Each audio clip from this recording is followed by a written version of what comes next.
இந்த உதகமண்டலம் தொகுதிக்கு ஏதாவது செஞ்சிருக்காரா?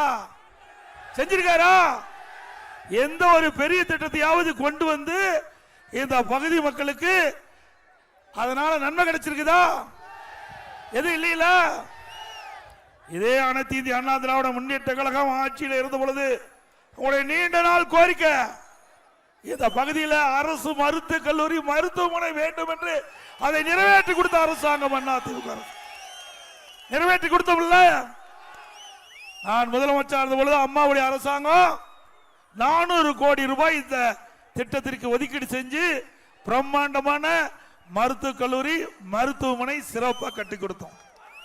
இங்க இருக்கின்ற இந்த நீலகிரி மாவட்டம் உதகமண்டலத்தில் இருக்கிற மக்கள், கூடலூர் சட்டமன்ற தொகுதியில் இருக்கின்ற மக்கள், குன்னூர் சட்டமன்ற தொகுதியில் இருக்கின்ற மக்கள், இந்த 3 சட்டமன்ற தொகுதியில் இருக்கின்ற மக்களுக்கு அற்புதமான சிகிச்சை கிடைக்க வேண்டும்.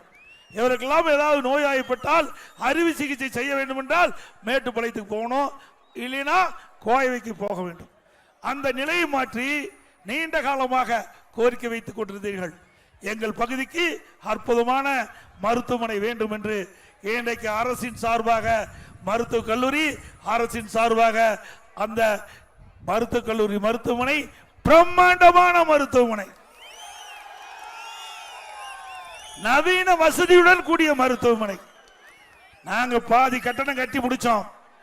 பிறகு ஆட்சி மாற்றம், திமுக ஆட்சிக்கு வந்த பிறகு நாம் கொண்டு வந்த திட்டத்தை நிறைவேற்றி அவர்கள் திறந்து வச்சுட்டு போயிருக்காங்க. அவ்வளவுதான். கொண்டு வந்தது அண்ணா திமுக கொண்டாந்தது. நானே நேரடியாக வந்து அடிக்கல் நாட்டி அந்த திட்டத்தை துவக்கி 50% பணிகள் நிறைவேற்றப்பட்ட காலகட்டத்தில் ஆட்சி மாற்றம் ஏற்பட்டு விடியா திமுக முதலமைச்சர் ஸ்டாலின் அவர்கள் முதலமைச்சர் பொறுப்பேற்று பிறகு அந்த பணிகள் நிறைவு பெற்று அவர் ஸ்டிக்கர் ஒட்டி அவர் இந்த மெடிக்கல் காலேஜ், இந்த அரசு மருத்துவமனை திறந்து வச்சிருக்கிறார்.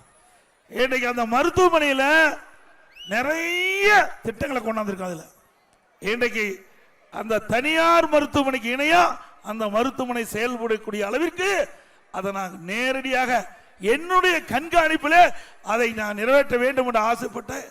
அதை நிறைவேற்றக்கூடிய முயற்சி எடுத்தோம். ஆனா முழுமையா பெறல. ஏன்னா இது ஊட்டியில் மலைவாழ் மக்கள் நிறைந்த பகுதி. இவர்களுக்கு முழுமையான சிகிச்சை கிடைக்க வேண்டும்.